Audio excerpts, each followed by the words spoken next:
usapang pormahan. Ngayong merong tita-tito syndrome na kayo, may nagbago ba sa choices of clothes? Ay, oo. Gusto nyo ba komportable na? Ganun. Oo, totoo.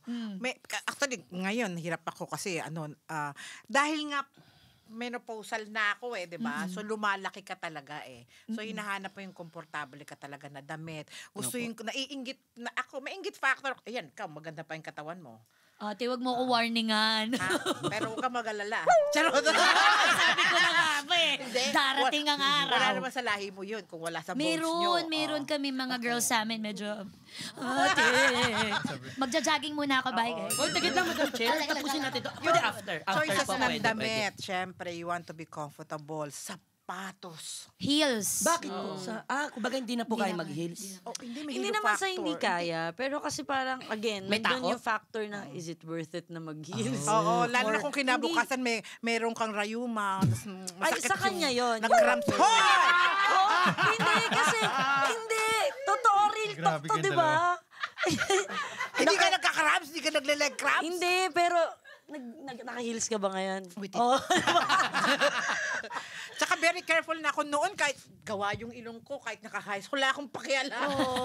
Pero ngayon takot na ako. Hindi lang sa salamin. Grabe ko, ate. Ayoko Kung lang. kaya mo naman maging komportable kasi. Di pwede naman kasi mamili ng komportable na stylish. Yes. Pwede naman may choice ka naman na ganun. Kaso minsan iniisip mo na ayaw mo maging bold. Kasi minsan matapang. Matapang, brave. Ayaw mo maging ganon kasi dahil sa generation natin ngayon, lagi na lang nakamatsyag lahat ng tao. Kahit Which is, sa pagkilos mo, sa pananamit mo, laging iisipin mo, nakabantay sila, may comment sila. Sorry Okay, so dapat wala kang pakialam doon. Ate Mosang, would you say na as we age, we don't care about what other people think anymore and we're more secure sa pagkatao Dahil I care. Parang wako packs. Hab ako ng no packs. Tatanungin mo yung opinion nila, pero okay, opinion mo. Si Mane, gets si Ma'am Elsa sa set namin, ang running joke namin, pag magpapalit siya ng costume, pag gusto namin sa kanya, bili mo na yan. Ay, oo, gano'n. Bagay mo yan. Bagay sa iya. Bili mo na yan. Deserve mo yan. Nakikinig siya kasi alam niya na kung ano yung maganda sa kanya, sa lahat. Kasi ganun kami, very open kami. Ay, Nay, medyo hindi dapat ganito, dapat ganyan. Naintindihan namin, kasi totoo kami magsalita. Correct. Sasabihin namin sa harapan, ngayon kasi sa atin, sinabi mo na sa social media, hindi mo na pinangalanan, tapos Tsaka tagal nyo na rin pinost mo magkasama. 15 15 Yes! Ako, Pipito Manaloto, congrats! 15 years! Kaya pag ito nagdadamit, tas bakat na bakat yung utong. Sinasabi ka nila, itong mo. Sinabi namin talaga, sabi, hindi kasi magbura ka nga. pananamit Pag ito nagdamit, sinasabihan talaga, Feeling ko dati pa rin Pero siya pa rin ang pinaka-vain sa amin, Grabe Kaya ka na si yung Arthur. character niya Yung na Pero Robert. gwapo naman kasi talagang super great. Puro chest day ginagawa ni Arthur. Pero gwapo naman kasi talaga. Ayun. Vain na nga lang. Totoo naman Ganun din. talaga. Nagbabray. O yung sa pananamit, dali na, hindi ka na sumasagot, puro na lang Kasi kami tama dalawa. naman kayo sa damit. Yung sa akin yung choice of shoes, di ba? Mas gusto natin yung cushion, di ba? Running shoes, di ba? Sakit na yung tuhod. Okay. Di ba? Okay, Parang yun na gets. yung pinipili natin kung ano yung malambot. Mas comfortable. Basta safe at comfortable. Mas komportable. So more on shoes sa'yo. Oo, kasi yung I tuhod think nga. it's more of the safety itself kasi pag when you're getting old na talaga, iniisip mo na hanggang kailan lang buhay ko Baka. Kasi marami nang nauuna. Aware ka na sa environment. Ay, ayoko muna. Oo. Wa muna go to the light. So be careful. Wag gabi go to the light. May sundong ilaw. Parang usapan lang natin sapatos going to the light na yung usapan. Pupunta sa ilaw. Naimosang medyo advanced na. Hindi kasi talaga yun ang worry ko na talaga. Ano na ako. Na matapilok ka pagka Hindi. Kasi may baka fragile na rin kasi yung Meron kang fear of death na legit pagdating mo ng midlife. Mapapa-question Yung ka. midlife crisis sa lalaki. Midlife crisis. Yun pala siya. Oo. Yan yung bumibili sila ng Sa sports lalaki. cars at 50, nagjojowa ng bagets at 50, yun daw yun. Mga Yung- nagla-like Wala ng naman mga siya ganun, very Instagram loyal ng to mga eh. babae. Mukhang ambay. Kay Shiloh. Saka wala pa ako sa 50. Wala pa. Hindi Wala pa, pa, hindi pa, wala wala pa. pa. Wala Hindi, pa ito, naman. for sure makakasagot. Pag medyo nagkakaedad na po, ang exercise, mas mabilis ng hingalin. Ayan. Dito nga siyempre humina. Lalo na before pandemic, ramdam mo talaga yung pagod, mabilis. Hindi na ganun kataas tumulon sa basket. Pero ito, Parang hindi ko alam ba't bumabalik. Dati, bumabalik yung lakas. Okay. Pati yung UP, Adrenaline. dati 3 lang, 2. Ngayon 4, 5 ikot. Sabi ko, ba't ganun? Ba't ang lumalakas? Hindi ko alam kung anong ginawa ko, ba't ganun. Yun nga Sa yun. mga company mo siguro? Siguro, nagplato, ewan ko. Numina talaga ramdam ko. Pero ngayon, bumabalik siya. Kaya active ako ngayon sa lahat ng sports. Dahil bagets Sa ang batita. mga kasama mo, gano'n? Sa isang linggo, Kuya Art, ilang beses ka nakakapaglaro? Hindi, na ako ngayon, golf sa takbo. Oh, social. Ako rin po kasi horse nga gamit ko tapos sa gano'n. Polo. Iba yung sport niya, di Alam ba? mo, ako gusto ko makita yung asawa ko one time nag-golf. Kasi wala pa sa Ang Kasi boring lakad-lakad sila yan siya. Ganun, Golf. Golf. Golf yun. Iba yun. Dalawang Balik pa rin sa inom. Sa gabi yun eh. Bumalik na Dalawang naman. golf. Pingin na nga, Ate Kat. Sinimulan niyo kasi sa tanong ng inuman eh. Sige, total usapang inuman na, di ba? Sa inuman natin nasusolusyonan minsan ang problema. Ngayon, paano nyo nasusolusyonan ang problema? Kahit hindi sa inuman. Ngayon, nandito na kayo sa edad ng tito at tita. Paano na kayo umatake sa problema? Ay, at ito na yung seryosong nag-iisip ka tsaka naghahanap ka ng solusyon. Minsan, hindi ka naghahanap ng kainuman, naghahanap kang kakapehan. Iba din yung amats ng kape, Oo, iba yung Kasi tama nga, na, habang kape. nagko-conversate kayo, naantok ka na eh. Oo. Kaya kailangan kape. Kaya kape O kasi hindi, patulog ka. Ano yung Oo. pinag-usapan natin? True.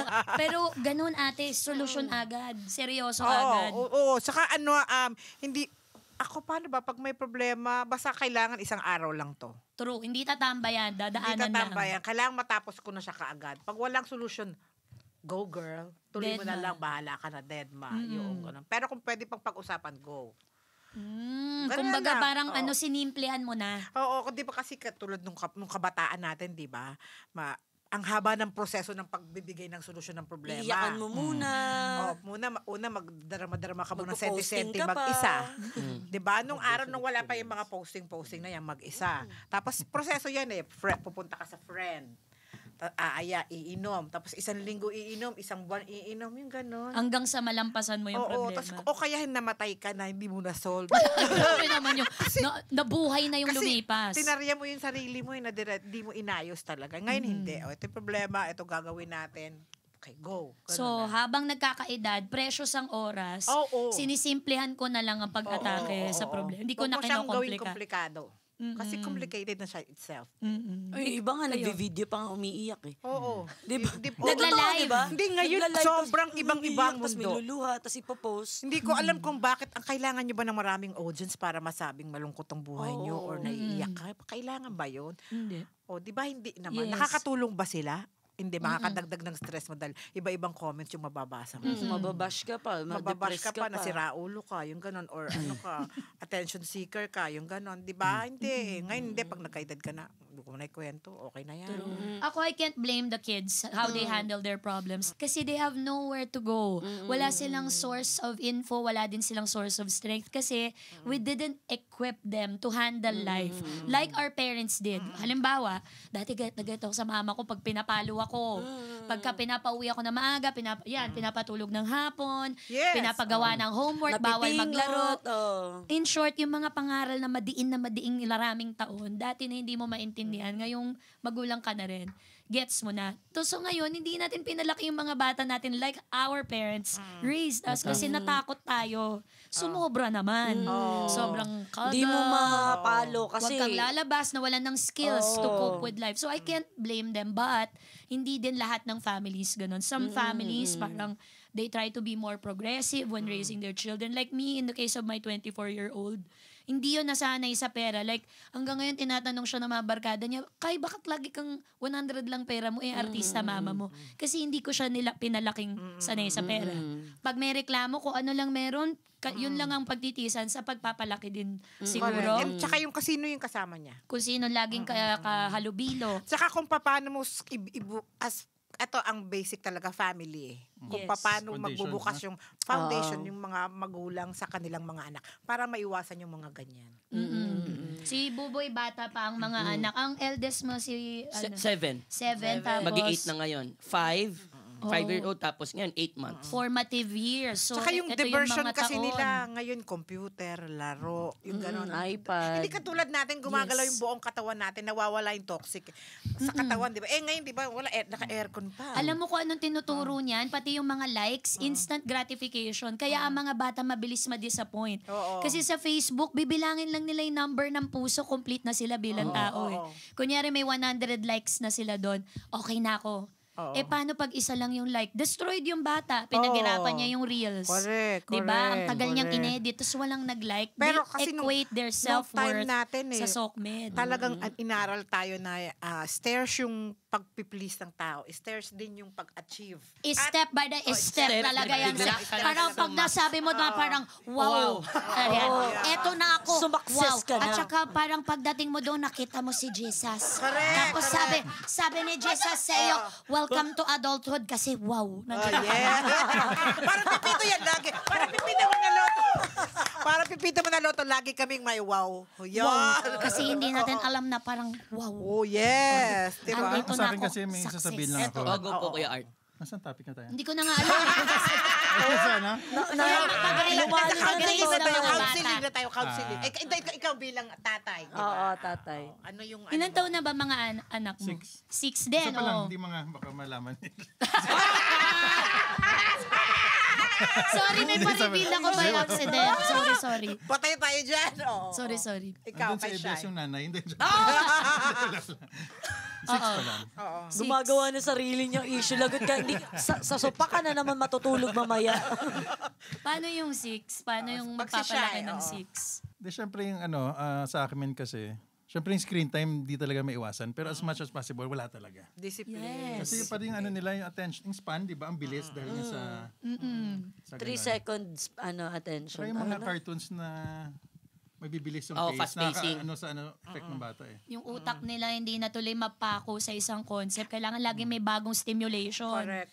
Constant stimulation. Tapos nawawalan Alam mo na na yung sila ng topic. focus. Ano? Yung paano mo hinahandle yung problema, ang layo na ng Ha? topic natin. Bakla kang dyan na 2 oras na tayo nag-uusap. Ngayon mo lang nalaman yung Ayun pala, may dagdag ako doon. Kanina. Tama. Nasa utak ko na pala yun. Delete siya talaga. Oo, gusto ko to. Di ba yun yung topic? Hindi. Ako to si Jana. Hindi, may sagot ako doon. Anong sagot mo? Napunta lang Paano tayo nag-uusap? sa Anong difference ng bata parenthood. sa matanda? Oh. Diba yung gano'n? Based on experience, kasi dati, syempre pag may problema, kausap ko yung mga kaibigan ko, pinsan, laging, tama ka doon. Laging, ngayon kasi, dahil nga, na-feel ko na Kakampi mo sila matanda. lagi. Ngayon, talagang sasabihin sa'yo, pala mali ka doon, di ba? mali Yun yung yun. difference. Ngayon, narinig ko na yung totoong Advice. kasi nga nagiging real na. Dati kasi, hindi, inom natin yan, tama ka doon, di ba? Ngayon, sasabihin sa harap mo na, hindi, mali ka. You know! Click and subscribe!